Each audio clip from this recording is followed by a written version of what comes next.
Happy Sunday. Genesis chapter 50. Then Joseph, leaning over his father's face, wept and kissed him.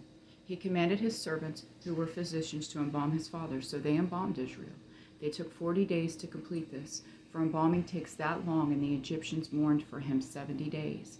When the days of mourning were over, Joseph said to Pharaoh's household, "If I have found favor with you, please tell Pharaoh that my father made me take an oath, saying, 'I am about to die. You must bury me there in the tomb that I made for myself in the land of Canaan. Now let me go and bury my father, then I will return.' So Pharaoh said, 'Go and bury your father in keeping with your oath.' Then Joseph went to bury his father, and all Pharaoh's servants, the elders of his household, and all the elders of the land of Egypt went with him, along with all Joseph's family, his brothers and his father's family. Only their dependents, their flocks and their herds, were left in the land of Goshen. Horses and chariots went up with him. It was a very impressive procession. When they reached the threshing floor of Atad, which is across the Jordan, they lamented and wept loudly, and Joseph mourned 7 days for his father. When the Canaanite inhabitants of the land saw the mourning of the threshing floor of Atad, they said, 'This is a solemn mourning on the part of the Egyptians.' Therefore the place is named Abel Mizraim.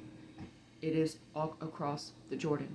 So Jacob's sons did for him what he had commanded them. They carried him to the land of Canaan and buried him in the cave of Machpelah in the field near Mamre, which Abraham had purchased as burial property from Ephron the Hethite. After Joseph buried his father, he returned to Egypt with his brothers and all who had gone with him to bury his father. When Joseph's brothers saw that their father was dead, they said to one another, 'If Joseph is holding a grudge against us, he will certainly repay us for all the suffering we caused him.' So they sent this message to Joseph. 'Before he died, your father gave a command.